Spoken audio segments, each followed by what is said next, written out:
Hey guys, Dr. Bill from TETRA Hearing. I'm super excited. Today we're at one of my most favorite spots in Tennessee. We're at the Lazy E Ranch with Randall Eden. Randall and Bobby have been a very big part of my life and my family's life, both personally and professionally.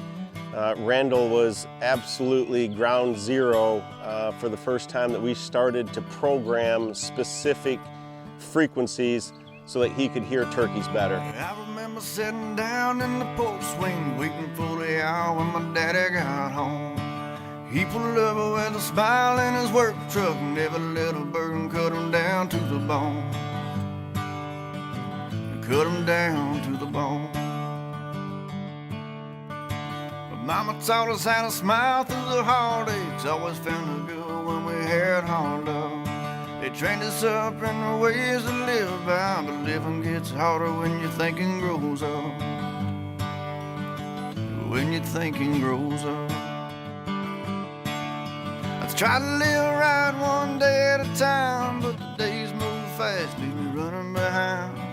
I just need that pristine state of mind. So it all started here. We're gonna spend the day on how he built this ranch and how he built his family full of love.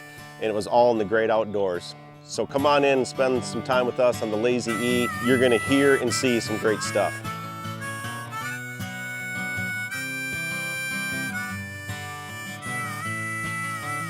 So now we get to come in here, get to sit with this guy that man, when I first met him, all he wanted to do was chase deer and turkeys and probably some girls back then, because he wasn't married. Now he's a big married man. He's got 3 daughters, one more on the way.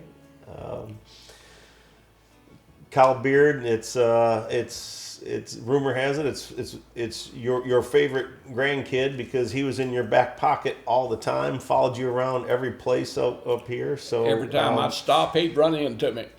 So Randall, just tell a story. How'd you find the Lazy E, or did the Lazy E find you? And I know Kyle's got a million good memories that he wants to talk about. The Lazy E found me just as much as I found it, because I was coming in and visiting Bill, and Bill owned this, him and 4 more guys, and owned everything here. Owned the Lazy E, the farm, the farm. land. Yeah, the farm. I don't want to call it the Lazy E because the Lazy E hadn't been born yet. And then Bill and I got to hunting, and we would hunt over around his house across the river. And then we would come here and hunt. On opening day, around noon, they would be 20 people right here. We sitting under these trees. There wasn't no cabin here. There wasn't no old barn. There wasn't nothing. But right down there is where we had the deer hanging that we killed that morning. And that's how it got to be. So you had it was just a hunting farm. It was just a hunting farm. No building. Now we're sitting in this beautiful house, and I know you know every board that went in, every rock that went into that fireplace. And I went and bought a sawmill, a little wood miser. And I had 2 brothers that says, well, I want to get in on that because I want to cut some lumber too. So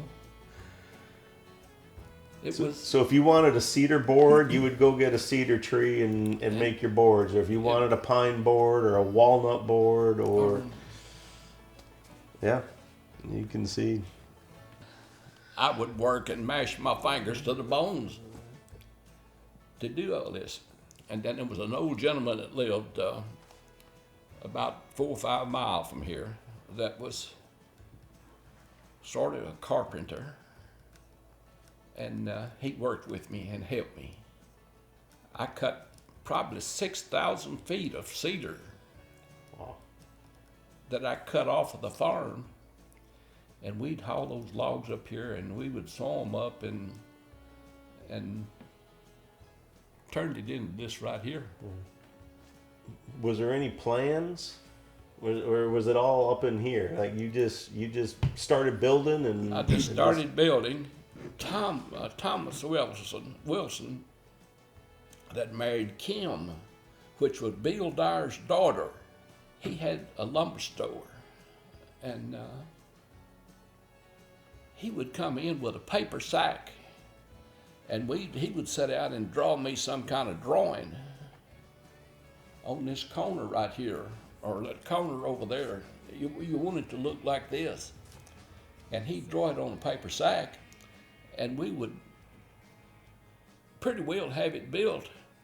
And somebody started a fire, and I used my paper sack to get the fire started. So there went my drawing. Way down south where the sun can't hide, slept a couple nights, the great divide. Blow my breath in, cool mountain air. I've hit rock bottom in the middle of nowhere. Some people ask you, boy, where you from, but what they really want to know is what you've done. I've seen some good places and made some better friends.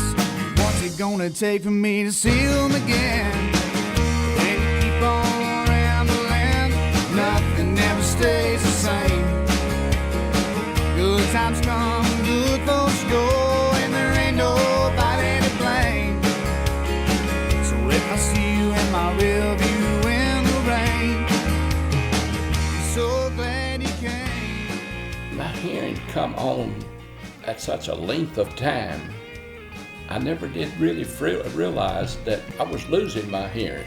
And you was telling me that you're losing it deep down. I knew I was. I wouldn't accept it. I just wouldn't accept being deaf.